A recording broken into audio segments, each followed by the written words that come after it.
everyone, welcome back to my channel. I'm jumping on super quickly because I wanted to talk to you guys a little bit about my Agenda PM in the Damier Ben canvas by Louis Vuitton.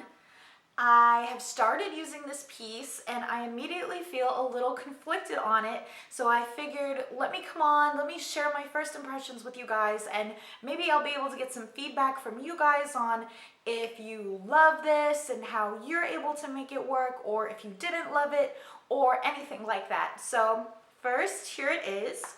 I'll show you the inserts I got, which I purchased from an Etsy seller, and I love the inserts. Here are the week on 2 pages. I have stuff, let me show you where nothing is written.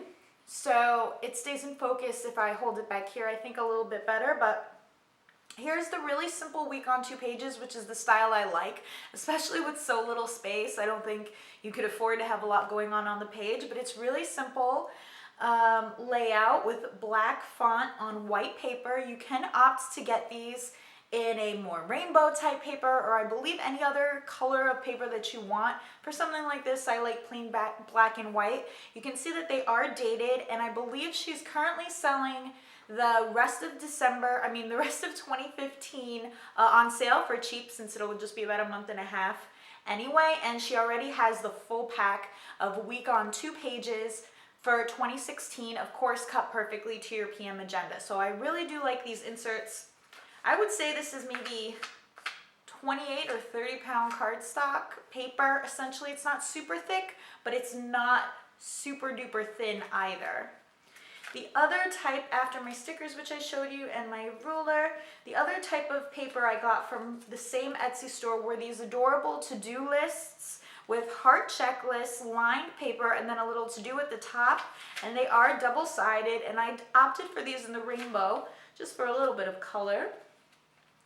Then I also grabbed some plain note paper unlined and some graph paper as well. So those are the inserts I got, and those I really like. Here is the pen that I got for the agenda that one of you guys was so kind to recommend. I went ahead and purchased it right away. It's a great deal, about $6 and change on Amazon, and it is the tiniest pen in the whole wide world. It definitely takes a little getting used to holding it because it's so thin in your hand. And I really like how you open it a pretty conventional way, but you close it by pressing on this side, which is a little different and cool. Now, my issue is, and I guess because this was probably never used on this item, was that even though this is the world's tiniest pen, I have to struggle to get it through the hole. That's not funny. So I push it, look at this. This is how difficult it is to get it in. I mean, you get it in, but it is not easy. So what I guess I would have to do to make this work would be to leave the pen in there and let it stretch out the pen loop. But I don't want to stretch out the pen loop. I just wish the pen loop was a little bit bigger to begin with. So that's one problem I'm having. Take it out for now. The other problem that I'm having with this is that, let me see, can I show you like this? It does not lay entirely flat, and the only reason it's not closing on itself right now is because I've been training it, and I'll show you what I mean in a second. But even with it laying like this, you're writing and the other piece can kind of fold in on you, and that can be quite annoying. So what I've been doing in hopes of training it to lie more flat is that I've actually been laying it for about the past 24 hours or so this way. Now, I'm not applying a ton of pressure, I'm not forcing it, but I'm just hoping to open up the agenda a little bit more so it will lay more flat. And I think that's already working without warping the agenda too much. But the next issue that I'm having is that it is still so darn small that when you're writing with it, you can only write maybe to about here, this far in on the page, until this section of your hand is hitting the rings, and it becomes very uncomfortable and impossible to write.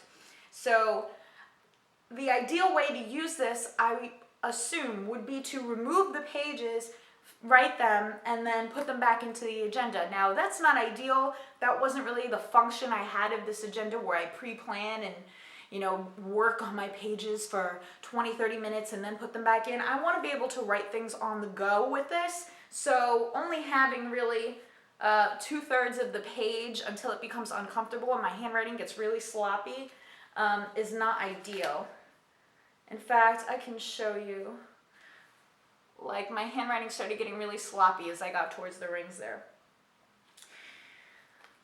So, in addition to it being annoying having to remove and then fill out and then put your pages back in order for them to look neat, it's also these little levers that you press to open the agenda rings are so damn tiny that it's not the easiest to press them down to even grip them, to hold them open. And the rings are so dang tiny that they're not easy to grasp and close as well. And the only reason I did that with what may look like any level of proficiency was because I've done it, you know, a handful of times already, and moving these pages around and giving the agenda the old college try. So that is where I'm at. I have asked my fellow agenda fans in the Louis Vuitton Planner Party Facebook group, which I will link below if you care to join, how their agendas lie, both the PM and MM size, because let me tell you, when I first started using this, I was immediately like, no way, I'm gonna sell it. I need an MM or, you know, not a Louis Vuitton agenda at all, because it's just not working.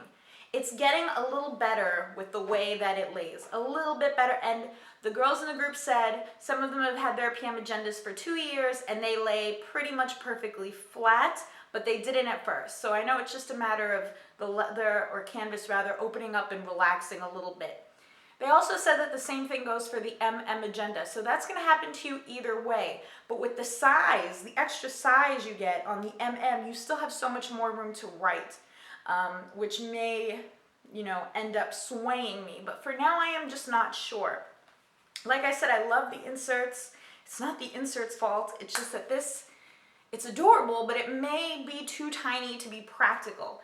Let me know what you guys think. For now, I'm thinking, let me give it a week or so, see if I fall in love with it. If I find myself not using it, or if I find it to be inconvenient for me, I will likely sell it and try to move into an MM or something like that. The cool thing about me selling it is that whoever buys it will get all the inserts, because I purchased 2016 week on 2 pages and month spreads. So I got a lot of inserts for it, which would be a shame if I don't end up using it, but it'll all go to a good home anyway. But I'm still not sure. I may fall in love with it. Don't quote me on that. I'll definitely update you guys and let me know. Please share any of your thoughts that you have about the PM agenda or the MM agenda.